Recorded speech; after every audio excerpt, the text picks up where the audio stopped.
in contrast with sa lecture ni sa kaming Professor Cadley. So, dito lang sa gilid kasi may konti ko. Nakilitan lang ako kay Annie kasi sabi hindi naman ako nagkakatalog ng literature. So, okay, let's go.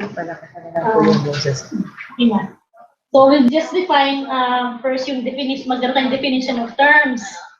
So, alphabetical lang muna. So, ang anthology, it is a collection of literary pieces such as poems, short stories, and plays. Usually, meron siyang theme. It is pwede siyang a collection of from different authors or a single author lang. So, next. Nagtanong sa akin si Annie, ate, ano yung natin kakatalog yung let's say, any writing? Sabi ko, for Philippine literature, it is considered yung belles lettres. So, hindi lang siya informative, but it is a literature that it is beautiful and pleasing in an artistic way. Shortcut lang. Kasi maraming samples eh. So, what is Filipiniana? So, nag-away-away pa yata dati kung anong definition ng Filipiniana. Binigay sa akin yung source, Filipiniana is a book and non-book material published and unpublished about the Philippines, written in whole or in part, produced in or outside the Philippines by Filipinos or non-Filipinos in any local language or dialects or in any foreign language, or in a foreign language. So, what are literary works? So, yung belles lettres nga kanina, it is an imaginative writing. And then, vernacular, as defined, is a standard native language of a country or locality. And vernacular translations, these are translations from one native language into another native language. So, yung tanong ni Arlene kanina. So, next slide. So, why do we classify literary works? Ano bang goal ng literary classification? This is to keep together all literary works by a single author in a single language. Next. There is a specific classification number, a range of numbers to each literary author with whom it deals. So, as kinover nga ni Sir Rod kanina, meron siyang specific call ng classification number for a specific author. And then, ang purpose naman nun is, let's say, for example, si Samuel Beckett, he's a 20th century Irish novelist, playwright, and poet. He writes both in French and in English. So, kailangan meron siya ma-differentiate yung writings niya, which is written in French and both written in English. Next up. So, how do we classify literary work? So, there are biographies, autobiographies, and critical works on a literary author. Yeah, it is classed with the author unless they are treated as a non-literary aspect ng author's life. So, let's say, si John Donne, who is a priest and a poet, so yung writings niya as a preacher would be classed under B. Yung writings niya as a poet is under P. So, sabi na Sir kanina, authors are classed with the language in which they write. So, not dito in this case, sa Filipiniana, not necessarily with their nationality, but it is also, there's a need to identify kung anong nationality nga nung writer. Kasi, katulad nga nung sample ni, ni Samuel Beckett. So, you should, para malaman nyo kung ano siya, kung anong language siya nasusulat. So, you know na he's French. So, alam mo na meron siyang writings na written in French. So, let's go back. So, ano ang ating history ng Philippine Literature Classification Schedule? Okay. So, noong 1968, dinevelop siya ng isang committee ng catalogers. So, some of you may recognize yung names ni Ms. Dayrate, of course, si Mrs. Hidalgo from the College of Education, si Mrs. De Jesus, mother and boss, si Miss Linda Quintanar, si Miss Esperanza Galvez, and Mr. Pacifico Austria. So, ang Philippine was used as an expansion of the LC classification, which during that time, no 1968, and hindi pa nakakapag-cover ng classes na appropriate for Philippine literature. So, next, it is considered as a deviation. Kasi nga, during that time, hindi pa nga siya, hindi pa covered yung lahat ng appropriate sa LC. So, next. So, ang CAL, medyo mako-confuse kasi iba ang classification pagdating sa Philippine Lit at saka sa yung other literature. So, ito, I compared yung classification ng LC and Philippine Lit.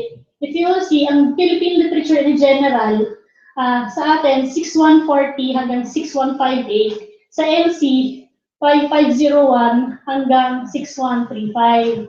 And then, yung sa vernacular languages naman, may kanya-kanya siya, from 660 to 615, Tagalog Lit, and ito na, naka-enumerate naman, Ilocos, Bicol, Pampanga, Pangasinan, sa others. And then yung Philippine Literature in Spanish, PQ siya, 8700 hanggang 8899, samantalang ang LC, 8700 to 8897 lang. Yung Philippine Literature in English naman is PS ang classification niya. So, yun ang differences as I compared it mo Okay. So, sa tables naman, ang Library of Congress, as use an example ni Sir Rod kanina, P to PZ tables. Tayo, meron tayo tatlong tables. Table 1 for literature with 3 numbers. Table 2, literature with may sariling cutter number. And yung table 3, yung authors with may sariling cutter number. Next. Bibigyan naman ng sample mamaya. So ito yung mas expansive na So ano ba yung mga literature na may tatlong cutter number, may So ang Visayan literature sa others, you use table 2. Ang Ilocos, you use table 1. Bicol, table 1, table Pampanga, Pangasinan, and yeah. And then yung other literatures, table 2 nang gagamitin. So, yeah, literatures with 3 numbers. Yan, in-explain ko lang. So, halimbawa, example is, yung Visayan literature, PL 6166 to 6168. So, yung 6166 is history and criticism. 6167 is yung history and criticism by form. 6168 is individual authors by period. And then, under each period, meron pa siyang sub. Yung sa niya. So, you use A1 for yung anonymous works by title pa siya. So, isasabot pa siya ito by the title ng work. And then, kung meron siyang author, ipuproceed ka rin sa table 3. So, sabi nga ni Sir Rod kanina, from one table, i-refer ka rin niya to another table pa. So, by author, you use table 3 pa. And then, for bibliographies, you use Z9. Sa table 2, yung literatures with cutter numbers, ganun din. History criticism A1 to 4, A4, for collection 55, authors from A6 to Z na siya. So, meron pa siya. May ganun din.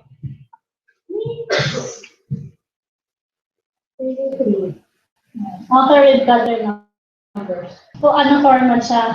So, classification, yun ang ginamit kasing sample dun. So, ang natin, Philippine literature, PL, PQ, or PS. And then yung classification number niya, usually, isang isang point lang.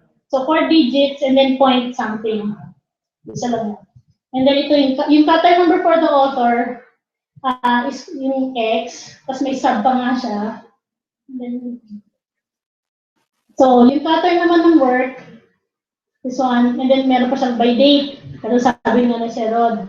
Under that, meron pa yung translations by language. Adaptations and criticisms din. Then, what one? Hindi. So, ganun ang format ng pag-construct ng classification, call number natin. So,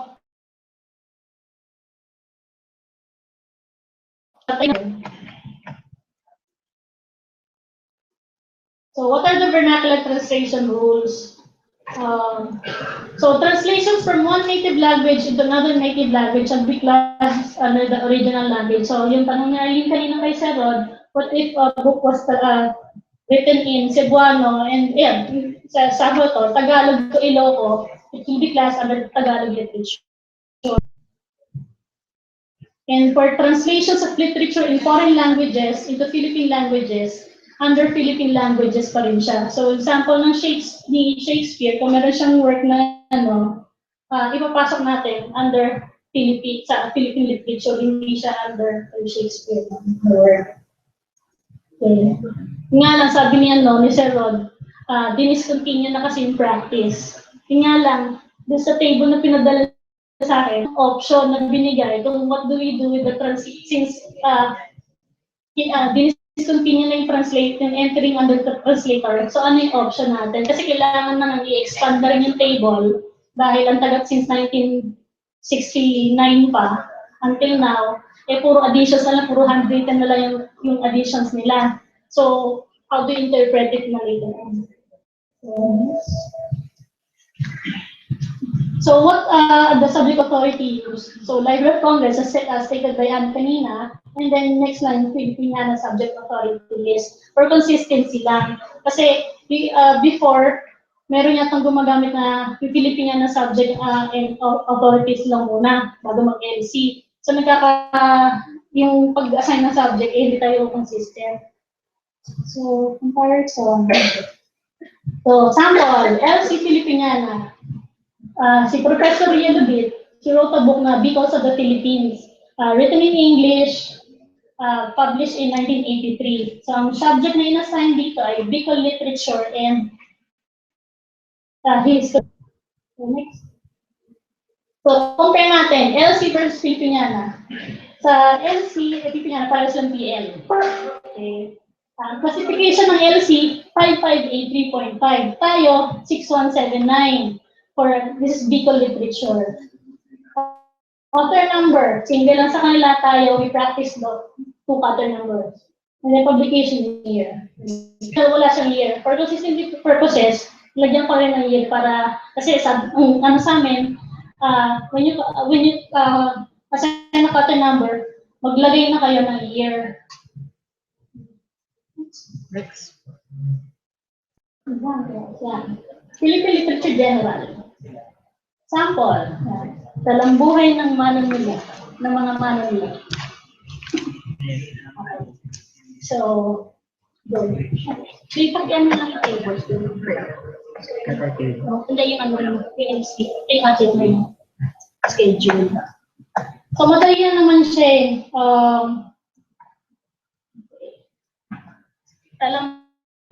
So, ang subject na ay author's Filipino biography. So, saan natin ka-classic, ano yung tables na mas mix? Yung general. Simula. Sorry. Kasi PDF file ko. Hirap yan. Tapos wala pong control F. 129. Saan pong... Hindi ko pwede lang siya isa. Yung summary na lang sa page 2 siguro. Page 2. Okay. Yeah. So, this is a compile,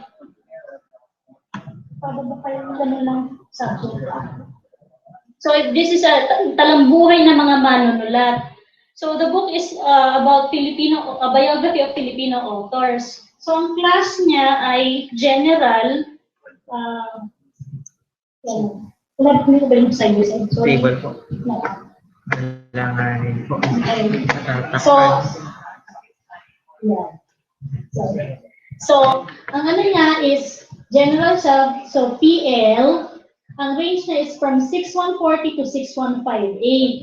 Ngayon, if you will go to table 1, table, sorry, 6143, sorry. Ang magiging table na. Next na po. So, ang classlet, ang magiging call number niya ay PL 6143. Ang author niya ay si Lorenzo L56, and then yung publication year. So, okay pa to, wala pa tong conflict doon sa tinuro ni Sir Rod kanina na civil cutter lang na isa lang. Okay. Okay, next.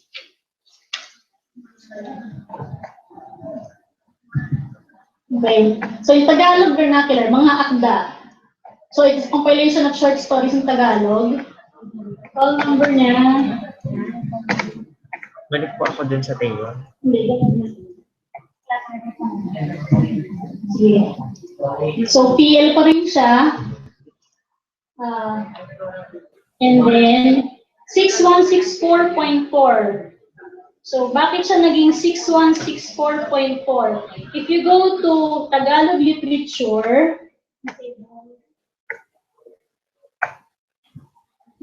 go to Tagalog literature. Sorry. Okay, 61, sige, baba pa. 6164.4. Okay, ayan. 6164.4. So, siya ay fiction. Ang short stories ay classified under fiction kasi. So, yun ang call namin. 6164.4, Philippine Literature. And then, yung mga na word, hindi naman siya sinasama sa indexing natin. So, akda, A43. Okay. And then, the year. Next. So, ito, Bisayan naman. Ang Bisayan literature ay PL 6166 hanggang 6175. So, it's more than 5 numbers. So, ando pa rin siya sa sarili niya. May sarili pa rin siyang classification. Ba kasi 100 pages kasi.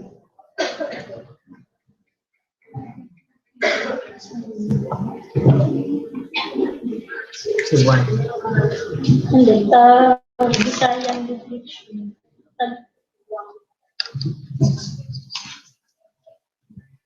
6168.2.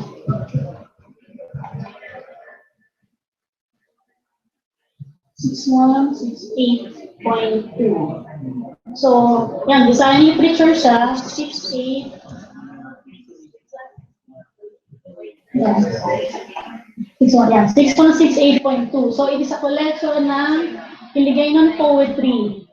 Okay? Kasi may aklanon din sa may kinaraya.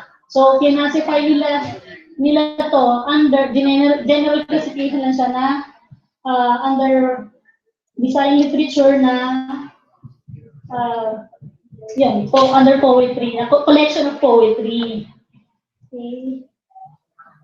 So, PL 6168.2, and then the cutter number is Patubas, P37 kasi editor siya. So, it is cuttered under the title of the book. Wala yung translator. Hindi ba translation at language explain so parang translation din Translation. Kasi sabi, doon sa naman, di ba, as explain niya sa Robin, pag dinala kasi sa table, since hindi naman naka-indicate sa table ng Bisayan literature na meron siyang you see table 1, 2, or 3, wala siyang leading doon sa table na yun. So, dinirection na nila. Ang meron lang kaya, sabi niya, di ba, may specific literature na may ginagamit na may sariling table siya.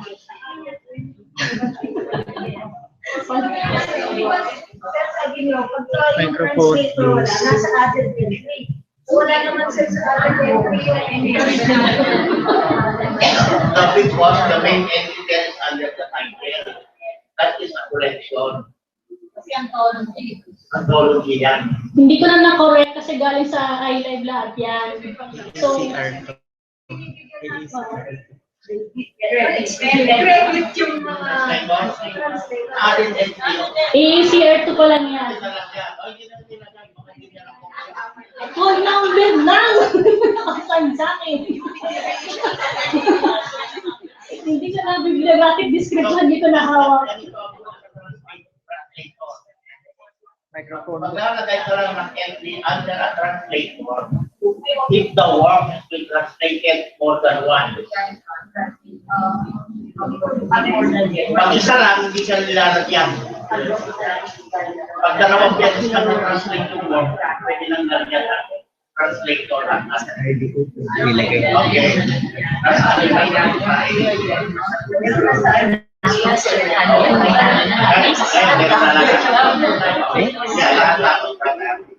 So, yan.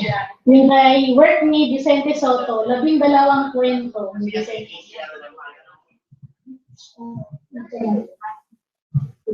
Yes, sir. So, yan, sabi ni sir na more than 2 cutter na, nasa 2 cutter numbers na. Kasi tinatanong ako bakit daw ganun. Kasi sir, may sinalim din, di ba, kanina? So, bakit hindi nakapasok kay Ramos? Si Vicente Soto, meron siyang sariling number na naka-assign sa kanya sa table, sa Visayan Literature.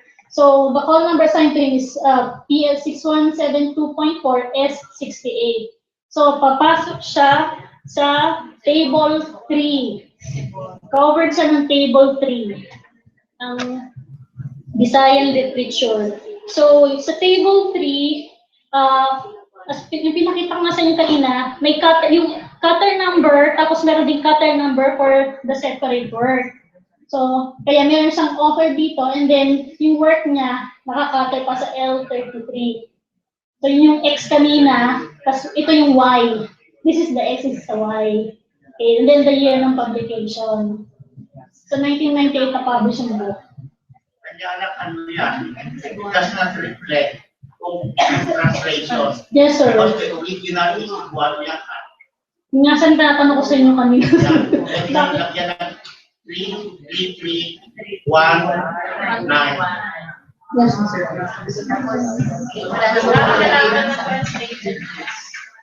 Next. So, another sample, yung Google Philippines Directory.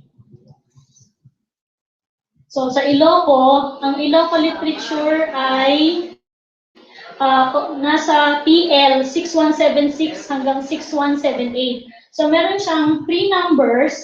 Ang 3 numbers ay table 1 ang gagamitin natin. So, sa table 1, pag, if you refer to table 1, ang Iloco literature, yung collective biography is 6176.4. And then, yung pattern na nung title. So, Gumil. Pero sa RDA, pwede kasing maging under Duque siya. Yes. Dahil itong isang compiler nakaproduce ng panibagong work, pwede na siya maging main entry. Yes. Next. So, Bicol. Let's read it again. So, Bicol Literary History. So, ang Bicol Literature ay PL 6179 hanggang 6180. So, covered na naman siya ng table 1. May nakabit. Okay. Ano ba? Sorry. Ang Bicol Literature. So, covered siya ng table 1. So, ang gagamitin na is cutter for the author. So, yan. So, Rialo Bit. Hanggang 2001. Next. Halia. Okay.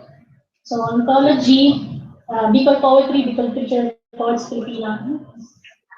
Kung samples lang, pakita ko sa inyo kasi kung ano yung ginawa ng University Library na division. So, Sorry. Mayor. Bicol Poets, It's a compilation ng biography and 0.6. So, yun. Okay, 6180.6. And then, cluttered siya sa title ng work. Kasi editor lang si ma'am. Yan, tuwang natin sa web niya. Ano? So, yan, yung bagobo. So, yan, ang bagobo literature ay nakapasok sa 6188. Ang 6188 ay cover ng others, pumapasok siya sa other literature. Ngayon, ang other literature, other languages siya. So, meron siyang 6188, 6189, yun yung other literature. Ngayon, how do you know kung sa 6188 or 6189 siya?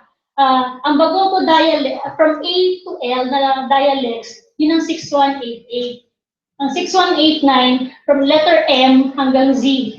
So, in this case, bagobo poetry, bagobo epic poetry siya. So, 6188 siya, and then B for B for yung bagobo poetry kasi meron siyang allotted na number, and madami. Ang A52 sa sorry, literature. Table 2. Ang table 2, A2.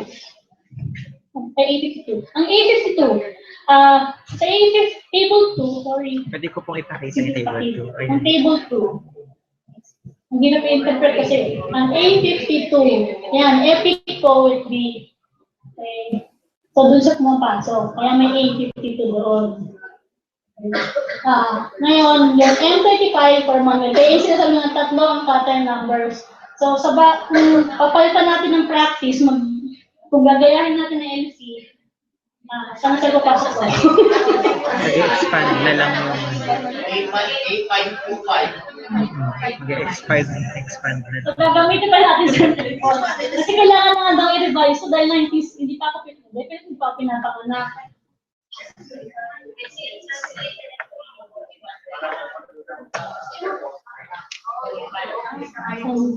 Next, so yan, Spanish. Okay. La Carta Redentora.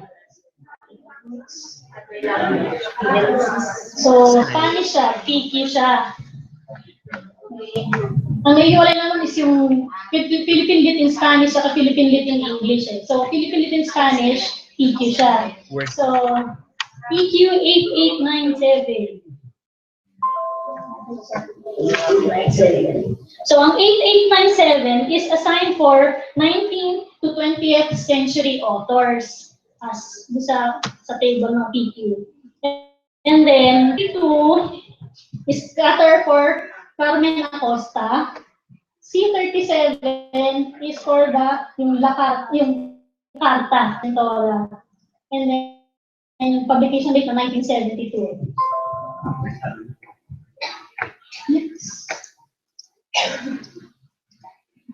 Maganda sana ito sample ng Noli. Kaso nga ang hirap, dahil meron pa tayong Rizaliana schedule din na ginagamit na base sa ni Ani, hindi natin ginagamit ngayon kasi hindi na siya na-expand. So, yeah. So, si Rizal sa Philippine Literature Classification, ang assigned number sa kanya is PQ8897, same with LC din. R5, yung work niya na Noli Me Tangere, N52. And then, dito, meron siyang catering pa for the translator. Kaya doon ako na-confuse kasi bakit yung iba meron, yung iba wala. Since yung kay Rizal, how many times na na-translate? At meron din tayong rule dun sa dito sa schedule na naka-specify doon na, sorry, yung rule na translations of literature in foreign languages into Philippine languages shall be classed under Philippine languages. So, kaya yun ang in-apply natin doon. So yung under the the entry shall be under the translator. Na sabi rito, as of 1987, discontinue na. Pero 1996 yung libro. So, hindi ko, nagloko. So, kung bakit ganito yung rule na to? 1996 yung libro. Kaya kasi, matagal nang Nag-follow yan. Nag-follow lang siya sa... Pero kung gagamitin mo nga yung rule na yon, meron pa din siyang entry under the translator. So, yung tanong na, paano naman yung translator? Puro words lang ni Rizal, hanggang words lang ni Rizal, pero what about the translator? So, dito sa ating classification, nag-alat tayo for the translator, tsaka for future expansion na din naman siya. Dahil, what if maraming nag-translate ng words ni Rizal? So, yung tanong nga nila, kung number idadagdag dito, masyadong mahaba. So, dagdag tayo pababa. Namali.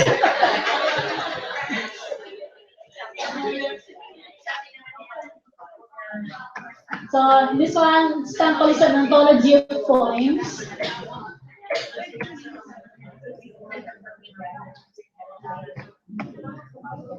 So, Philippine literature in English. Ang Philippine literature in English ay class PS 991 to 9991 to 9993. So, meron siyang 3 numbers. 999. Mahaba. Meron din siyang allotted na number. Yan mo sa 999. Ano 999? Okay. Ang 9992.2 ay collections ng poetry. Okay? So, nagko-coincide naman siya dun sa subject na binigay. So, ayan. And then, ang pattern niya is Anthology. under anthology. Published in 1975.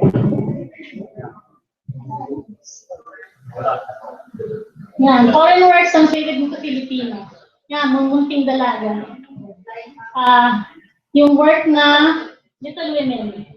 So,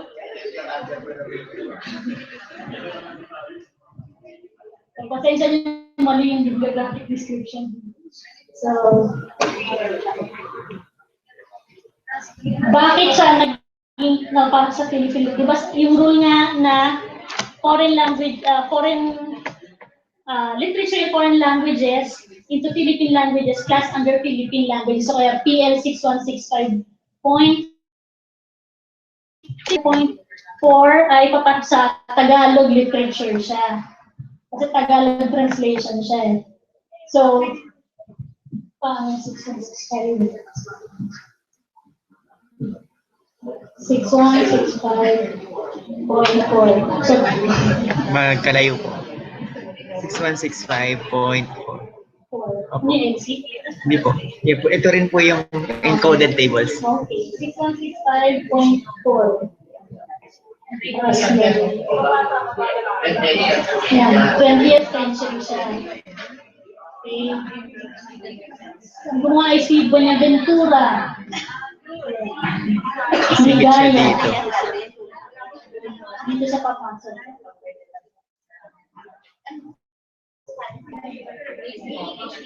So, B83 ang inassign. Ito po, sa gitna. Hindi.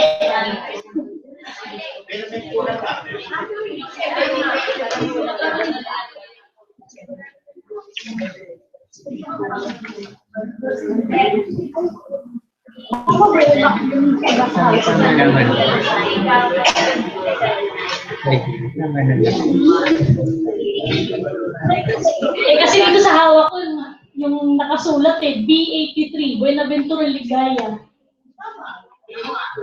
Ako, nakasingit naman po. Isingit mo lang siya.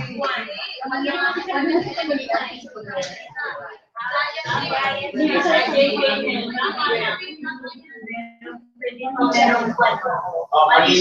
ang buhayin. Mali na si buhayin dyan. Okay, ganito yan. Kasi nung AACR1, pag translator ka, ginagawa mo Kaya ganyan nga. Pagka tinagay din si Arto, hindi lang siya author, yung original author ng media. Okay? Kaya ganyan. And then, pinasok din yun sa work for Mumunting Dalaga, MA. Nilagyan din nila ng language, T3 for Tagalog. So, katulad ng sample kanina, may 3 pattern numbers tayo. So, ang tanong doon, kailan tayo titigil na until when ba ginagamit ito, kailan natin i-revise yung table. Ang mangyayari dyan ay, yung original na English, nakahiwalay. Sa translation. English ba yan? Tagalog na po siya, sir. American? English, Tagalog na po. Yung original, English po. Ito yung dapat yan nasa PR yan. Yes, sir. Kaso Kaso nga, yung translation niya nasa PL, magkahiwalay. yes, sir. Kasi ngayon ang rule natin. PR dapat ka ng author si Si Alcott, sir. Dapat meron siyang Kaso nga siya nag-degree tayo eh. kasi wala pa kayo. Pati yung rule, iba.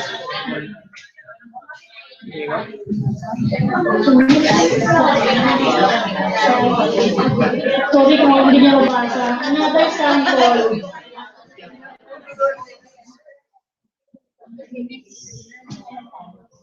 Class at PL, 6165.4 siya ulit.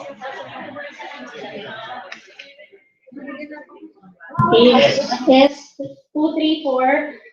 Yung pattern na assign para kay Lilia Santiago. Then,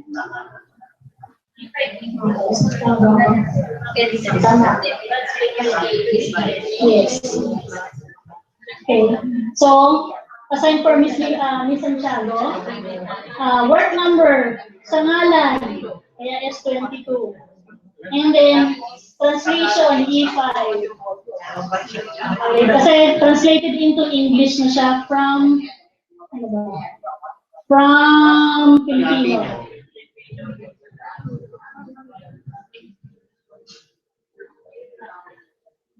Exercises, do. Malapit na. Okay. So, ito kasi sample nila kay Rolando Carbonell.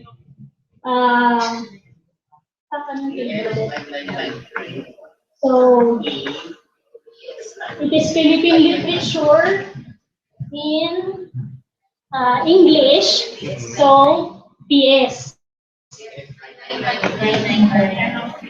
Individual authors 9993 siya. Ayan. Hanapin niyo yung pangalan ni Carbonell. Bakit wala pa? Ay, baba pa. Ayan. Ayan, C2.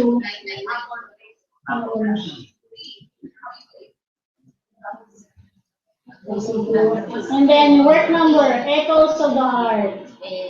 1965.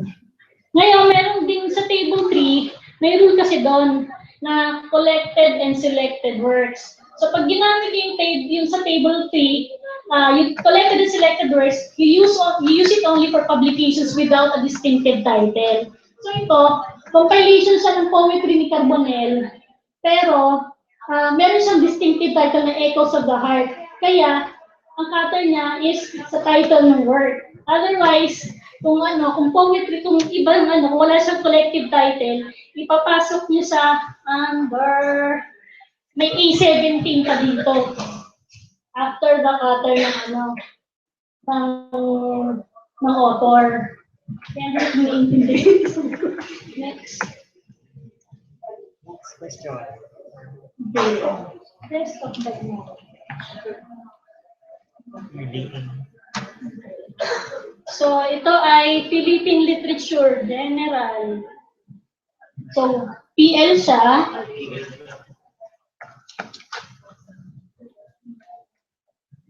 Philippine Literature General, Philippine Literature siya. So, PL 6140 hanggang 6158.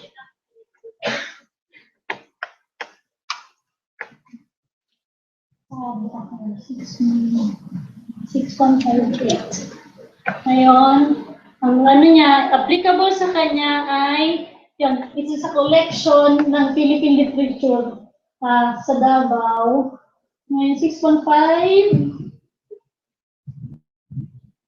615-3, general siya. Okay. Kasi wala naman sinabi kung poetry siya, hindi naman siya drama, hindi siya fiction. So, general collection siya ng Philippine literature. So, 6153.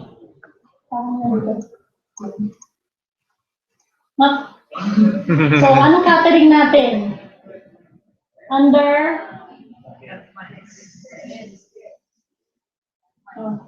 best. So, B, 47. Okay, and then, clear. Next. Ito.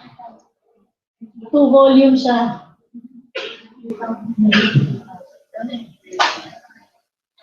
So, women writers in media. So, general pa rin siya. 6153 pa din. PL 6153. And then, anong author number? So, under women, kasi ang main entry niya is women writers. So, W64. Lagyan mo yung volume kasi kapag volume 1, volume 2, yun ang pinakatay ng ano. Pero kung class of set niya siya, wala. Basta, hindi, 1984 pala, sorry. 1984 yung year dito dapat. Pero during that time, hindi pa sila naglalagay ng year, kaya volume number nilalagay nila sa spine.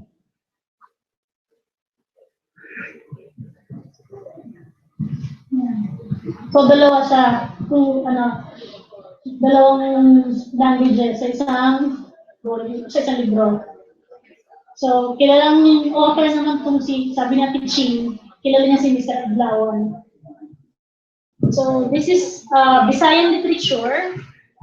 Ang Visayan literature, ang Cebuano actually, specifically Cebuano literature siya. Ang Cebuano literature ay sa 6170s. Yeah, Cebuano literature. 617, baba. 617, yan. Tingnan niyo kung andyan yung pangalan niya. Hanapin niyo sa table. So, Adlawan. Ito lang. 2.4. Hindi pa updated. Meron yan. Dito sa table na to, meron si Adlawan. So, 617, 2.4 siya. So, under 20th century author kasi siya. So, 617, 2.4. And then, ang author number, Adlawan, 835, meron na siya. And then, yung work number kay Billy Buta. Yan, 838. And then the year, publication year, 2012.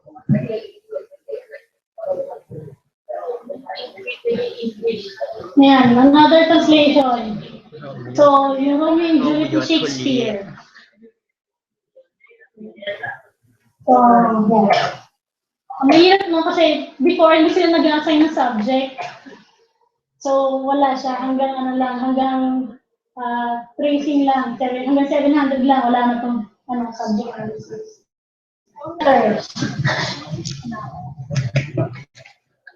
Okay. So, it's Tagalog literature, PL 6165.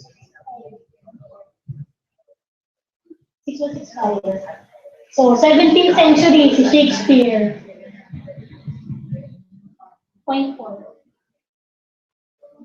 Yan, 20th century, yan. So, si Borlasa, yung translator, yun ang naging main entry. Okay. Bakit wala naman?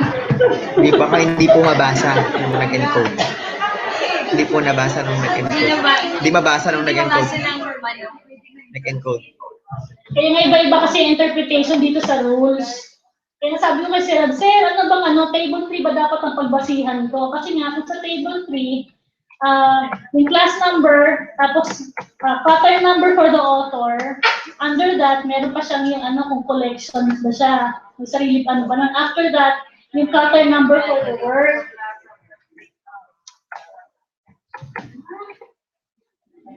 Kaya kailangan na i-revise ko kasi iba-iba yung interpretation ng gumawa during that time. So, yan. Pinasok niya under Borlaza as translator.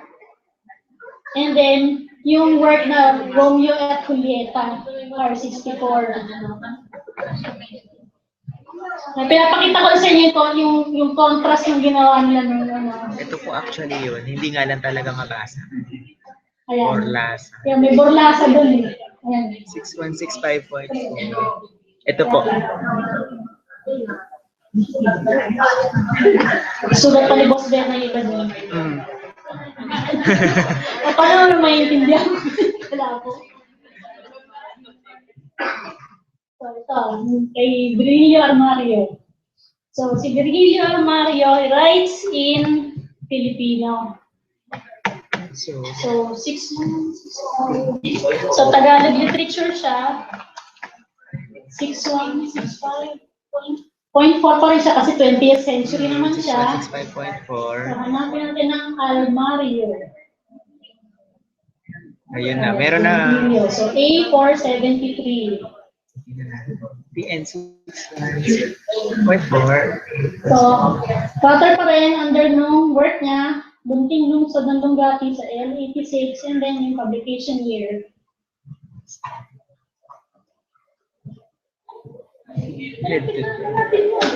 Ayan. Kung saan pag favorite ko kasi siya, yung baliktaran ng libro.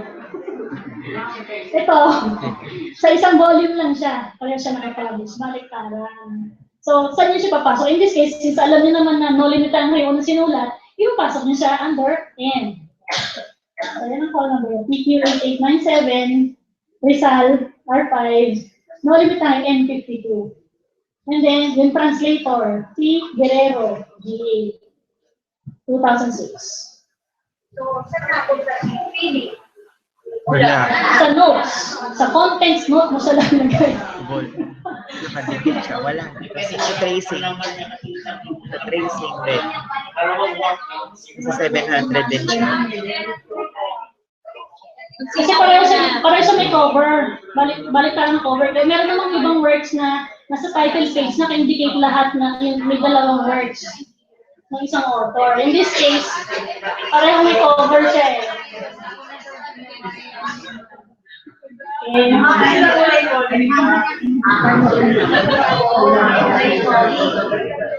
Next. Ito yung last sample na to. Ano mag-water po muna kayo? Next. So, Panitikan. So, general Philippine, ano lang to? Philippine literature. So, 614.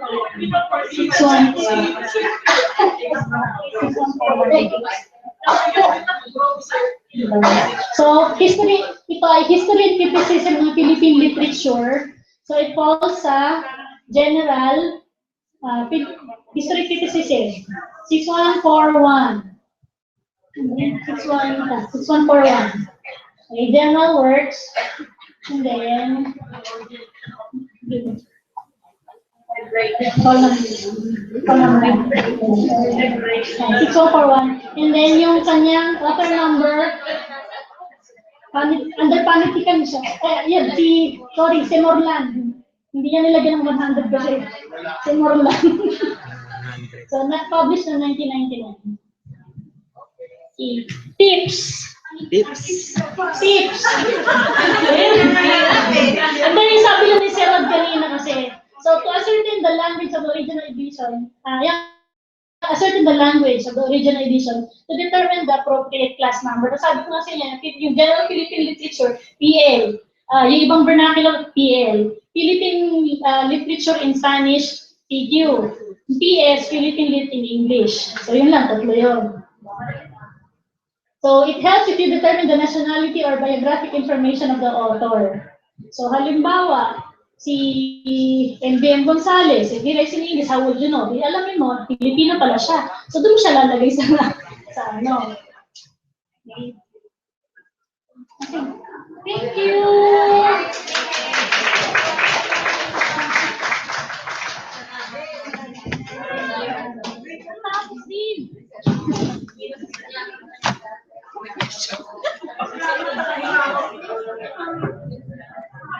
Ma'am Jo Basa, I have a question.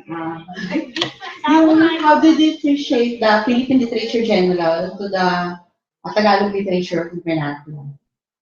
Usually, yung sinabi ko, anong klaseng form? It's poetry, alam mo siya na Filipina, yung Tagalog, yung Tagalog language ang ginamit. So, lalagay mo siya sa Tagalog literature. Kung criticism siya ng Philippine literature in general, so doon siya sa bandang Philippine literature in general. So, kung Ilocano poem siya, Ilocano drama, doon mo siya lalagay sa classification ng dialect na yun. Yun naman ano mo. Mas madali kung nasa dialect siya, di ba? Kung Tagalog siya, may mga akita, tapos kanina. So, Tagalog literature mo siya ipapasok. In general, pag may kahalong ibang Kasi kung it's teaching the Filipino language, nandun sa general. Yung katulad ng yung Bicol literature kanina, di ba? Sabi, so, doon sa Bicol, pinasa kasi about Bicol literature siya. I have no difference sa Bicol. Sa general. General, Filipino, Tagalog, literature, and then Philippine general. Okay. So, ayun, yung sa akin, ano nga niya, Philippine, depende kasi sa subject na i-assign mo. So, if you assign a Philippine literature lang, so doon mo sa Philippine literature na general mo siya lalagay. Otherwise, classify mo siya sa Tagalog literature, yung subject ang in-assign mo. So, di ba sabi nga nila, kung ano yung first subject mo, yun ang kakibot mo na call number. O yung malalalim na Tagalog na doon lalagay, necessary. Malakad din yung malalalim na Tagalog. Kasi kung general ay kahit may kahalo siyang ibang dialect. Oo, pag sa general may kahalo siyang dialect. Or yung mga sources na nakaano.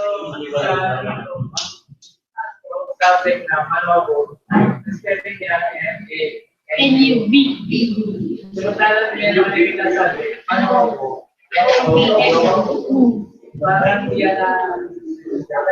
Actually, na-confuse lang kasi may bagobo rin siya.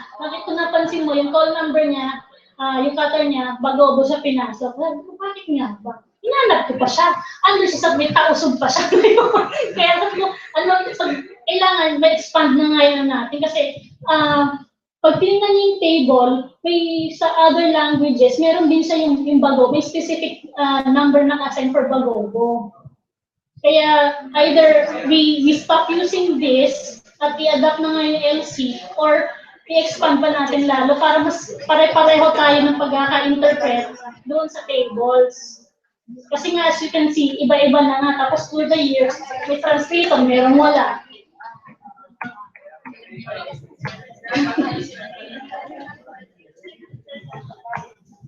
Meron ba?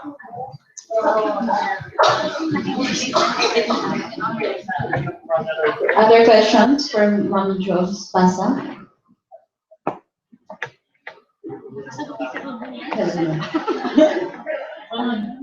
Wait, no.